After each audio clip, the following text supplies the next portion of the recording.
एक घर में 3 भाई और एक बहन थी। बड़ा और छोटा पढ़ने में बहुत तेज थे। उनके माँ बाप उन चारों से बेहद प्यार करते थे, मगर मझले बेटे से थोड़े परेशान से थे।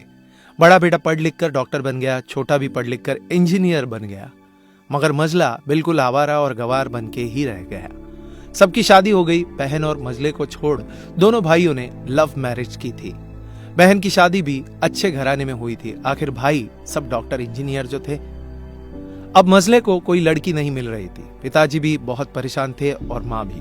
बहन जब भी मायके आती थी सबसे पहले छोटे भाई और बड़े भैया से मिलती थी, मगर मझले से कम ही मिलती थी, क्योंकि वह न तो कुछ दे सकता था न घर पे जल्दी मिल सकता था। वैसे वह दिहाड़ी मजदूरी करता था, पढ़ नहीं सका था तो यही काम था। मझले की शादी किए बिना पिताजी गुजर गए। माँ ने सोचा कहीं अब बंटवारे की बात न निकले, इसलिए अपने ही गांव से एक सीधी सादी लड़की से मझले की शादी करवा दी। शादी होते ही न जाने क्या हुआ कि मझला बड़े लगन से काम करने लगा। दोस्तों ने कहा, ए चंदू आज अड्डे पे आना। चंदू बोला, आज नहीं, फिर कभी। अरे तू शादी के बाद तो जैसे बीवी का गुलाम ही हो गया है।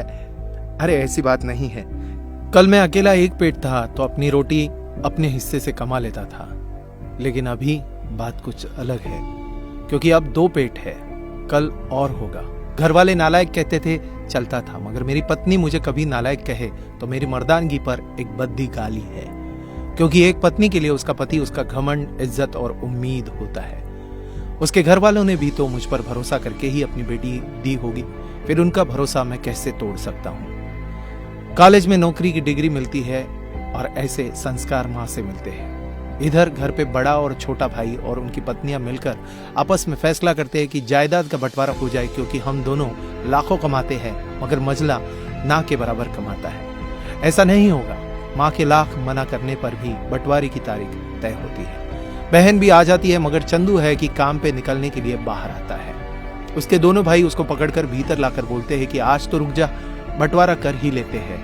वकील कहता है ऐसा नहीं होता, साइन करना पड़ता है। चंदू अपने भाइयों से कहता है कि तुम लोग बंटवारा करो, मेरे हिस्से में जो हो दे देना, मैं शाम को आकर अपना बड़ा सा अंगूठा चिपका दूंगा पेपर पर। बहन बोली, अरे बेवकूफ, तू गवार का गवार ही रहेगा। तेरी किस्मत अच्छी है कि तुझे अच्छे भाई और बहन मिले हैं। फिर माँ बोली, अरे चंदू आज रुक जा, बंटवारे में कुल 10 बीघा जमीन में से 2 भाई 5-5 रख लेते हैं और चंदू के लिए पुश्तैनी घर छोड़ देते हैं। तभी चंदू जोर से चिल्लाता है, अरे फिर हमारी छुटकी का हिस्सा कौन सा है? दोनों भाई हंसकर बोलते हैं, अरे मूर्ख, बंटवारा भाइयों में होता है, बहनों के हिस्से में सिर्फ उसका मायका ही है। चंदू कहता है, ओह, शायद पढ़ा लिखा न होने में ही मूर्खता है। ठीक है, आप दोनों ऐसा करो, मेरे हिस्से की वसीयत मेरे बहन छुटकी के नाम कर देना। दोनों भाई चकित होकर बोलते हैं, और तू?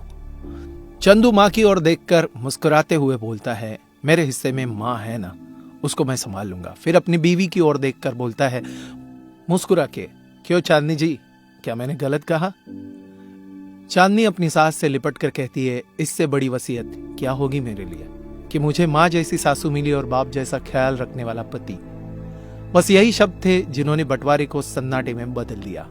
बहन दौड़कर अपने गवार भैया से गले लगते हुए रो रही थी, माफ कर दो भैया, मुझे क्यों नहीं समझ में आया कि आप इतने महान हो। चंदू अपनी बहन से कहता है, इस घर में तेरा उतना ही अधिकार है जितना हम सबका। माँ का चुनाव इसलिए किया ताकि तुम सबसे हमेशा जुड़ी रहो, क्योंकि यह वही कोख है जहां हमने 9 महीने गुजारे थे। माँ के साथ तुम्हारी यादों को मैं हमेशा देखना चाहता हूँ। दोनों भाई दौड़कर मझले से गले मिले और रो रो कर कहने लगे, आज सचमुच तू बड़ा हो गया है। सबकी पलकों में पानी ही पानी, सब एक साथ फिर से रहने लगते हैं। जब लोग अनपढ़ थे तो परिवार एक हुआ करते थे। मैंने टूटे परिवारों में अक्सर पढ़े लिखे लोग देखे हुए हैं। अगर आपको ये कहानी अच्छी लगी हो तो आपकी कमेंट नीचे बॉक्स में जरूर बताइएगा, और अगर ये वीडियो अच्छा लगा हो तो लाइक कीजिएगा, शेयर कीजिएगा ज्यादा से ज्यादा लोगों तक। ऐसे इंस्पिरेशनल वीडियोस के लिए सब्सक्राइब कीजिएगा हमारे YouTube चैनल और फॉलो करें हमारे Facebook पेज को। धन्यवाद।